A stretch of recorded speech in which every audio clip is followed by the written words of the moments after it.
Imagine que você tem uma horta grande e todos os anos você trabalha duro para que a sua horta produza bastante.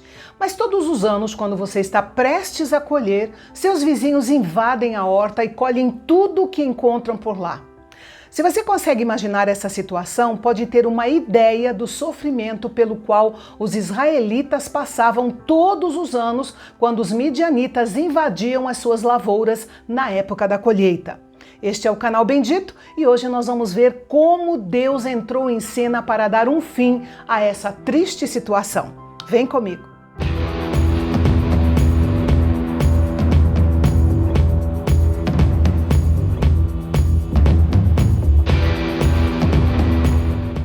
Depois da vitória de Israel sobre o rei Jabim e o seu comandante Sísera, houve 40 anos de paz. Mas essa paz chegou ao fim quando o povo mais uma vez se envolveu com o pecado. Desta vez, Deus disciplinou o seu povo através dos midianitas. Os midianitas eram um povo que morava no deserto e que dominava Israel por causa do uso efetivo dos seus camelos. Tanto eles quanto seus camelos eram numerosos e isso causava terror no coração dos israelitas. Deus permitiu então que o seu povo fosse oprimido pelos midianitas durante 7 anos. A disciplina é a prova de que Deus abomina o pecado e ama o seu povo. A obediência ao Senhor constrói o caráter, mas a desobediência o destrói. E Deus não pode permanecer indiferente enquanto vê seus filhos se destruindo. A disciplina nos garante que somos verdadeiramente filhos de Deus, que nosso Pai nos ama e que é impossível sair ilesos da nossa rebelião. Os midianitas ganharam terreno de tal forma que os israelitas passaram a se esconder nas montanhas e nas cavernas. Sempre que Israel semeava nos seus campos, os midianitas apareciam. Eles não ocupavam a terra o tempo todo, eles só vinham na época da colheita para roubar tudo o que os israelitas cultivavam, como também o seu gado. E então, após 7 anos de humilhação, trabalho infrutífero, pobreza extrema e opressão, Israel finalmente clamou ao Senhor. Infelizmente, a oração era sempre o seu último recurso, em vez de ser o primeiro. Deus respondeu, enviando um profeta anônimo para lembrar o povo de tudo o que ele havia feito por eles no passado, desde a saída do Egito. Se os israelitas estavam sofrendo debaixo do jugo dos midianitas, Deus não era o culpado. Ele havia dado ao seu povo tudo o que eles precisavam. Mas a aflição de Israel tocou o coração amoroso de Deus. Então o anjo do Senhor veio e se assentou debaixo de uma árvore de terebinto. Temos aqui uma teofania, ou seja, uma aparição de Jesus Cristo no Antigo Testamento em forma humana e corporal antes da sua encarnação em Belém. Gideão estava debulhando o trigo no lagar. Isso era difícil e humilhante. O trigo era debulhado em espaços abertos, geralmente no topo de uma colina, para que a brisa pudesse soprar o joio. O trigo normalmente não era debulhado em um lugar fundo como o lagar. O anjo do Senhor saudou Gideão dizendo: "O Senhor está contigo, homem valente." Esta foi uma saudação estranha para Gideão. Não parecia que o Senhor estava com ele e nem ele se sentia um homem valente. Gideão questionou o anjo sobre as grandes obras que ele tinha ouvido que Deus fizera no passado, mas que não era mais visto nos seus dias. Gideão pensou que o problema era que o Senhor havia abandonado o seu povo, quando na realidade Israel é que havia abandonado o seu Deus. De qualquer forma, Gideão estava incomodado com a condição humilhante do povo. Então o anjo lhe disse: "Vai nessa tua força, que você livrará Israel das mãos dos midianitas." Era difícil enxergar alguma força em Gideão naquele momento crítico.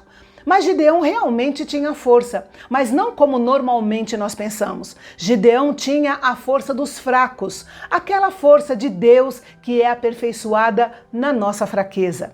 Mesmo assim, ele não podia se ver como alguém que poderia fazer grandes coisas para Deus. Ele se considerava insignificante. Em certo sentido, Gideão estava certo. Ele não poderia libertar Israel, mas Deus poderia usar o pequeno e fraco Gideão para livrar o seu povo. O Senhor disse que estaria com Gideão.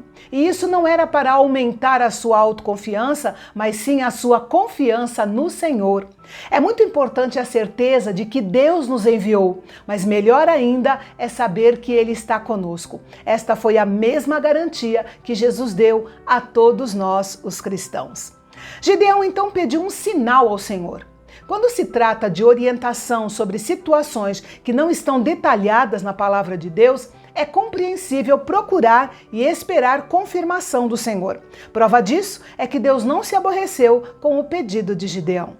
Gideão então ofereceu uma refeição para o seu ilustre visitante. E então a aparição repentina do fogo que consumiu a refeição e o desaparecimento do visitante convenceram Gideão de que ele havia de fato visto o Senhor e falado com ele. Gideão ficou apavorado, pensando que iria morrer, mas o Senhor o confortou, dizendo que isso não aconteceria. Então ele construiu um altar como um ato de adoração e consagração ao Senhor e lhe deu o nome de Jeová Shalom, que significa o Senhor é paz. Naquela mesma noite, o Senhor deu a Gideão uma tarefa nada fácil: destruir o altar consagrado a Baal, que pertencia ao seu pai Joás, construir um altar ao Senhor e sacrificar um novilho do seu pai, usando como lenha a madeira de um poste ídolo de Aserá ou Astarote, a deusa que era adorada ali em Canaã. Gideão cumpriu a ordem de Deus, mas ele preferiu fazer isso à noite, quando todos estivessem dormindo. Mas quando amanheceu, os homens não tiveram dificuldade em descobrir quem era o responsável pela destruição do altar. Eles foram até a casa de Joás para matar Gideão. Isso mostra o quão poderoso era o culto a Baal em Israel naquele momento da história do povo. A heresia havia se tornado a religião principal. Como nós já vimos, Baal era considerado o deus da prosperidade agrícola. Nos tempos difíceis, por causa da opressão dos midianitas, as pessoas do povo adoravam Baal ainda mais, sem entender que só pioravam as coisas por não se voltarem para Deus. Curiosamente, o pai de Gideão apresentou um argumento muito lógico para preservar a vida do seu filho. Ele disse que, se Baal se sentisse ofendido, ele que viesse pessoalmente se defender. Este incidente deu a Gideão o apelido de Jerubaal, que significa Baal contenda contra ele. Naquele dia, Gideão aprendeu uma lição de grande valor. Se ele obedecesse ao Senhor, mesmo com medo no coração, o Senhor o protegeria. Gideão teve de se lembrar disso ao reunir o seu exército e preparar-se para atacar o inimigo que já estava a caminho da terra de Israel para o seu ataque costumeiro. Então, o Espírito do Senhor veio sobre Gideão, como fazia sempre que se fazia necessário. E por causa desse poder divino, Gideão conseguiu reunir em pouco tempo uma tropa de 32 mil homens para segui-lo na batalha contra os midianitas. Mas, como ainda estava temeroso, Gideão pediu a Deus mais 2 sinais, usando um velo de lã. Foram mais 2 dias para que ele tivesse a certeza de que Deus livraria seu povo pelas suas mãos. Este é um exemplo notável da paciência graciosa de Deus. Considerando o desafio que estava à frente dele, creio que muitos de nós recusariam ir sem sequer pedir confirmação a Deus. A pequena fé de Gideão ainda era maior do que se ele não tivesse nenhuma fé. E é por essa razão que ele está merecidamente incluído na galeria dos heróis da fé. E no próximo capítulo, nós vamos ver como Deus testou a fé de Gideão. E eu vou lhe dizer uma coisa: se a fé dele tivesse sido do tamanho do seu exército, não teria sobrado quase nada depois das peneiradas de Deus. Você confere essa façanha incrível amanhã aqui comigo no canal Bendito, o canal de Fala Fácil.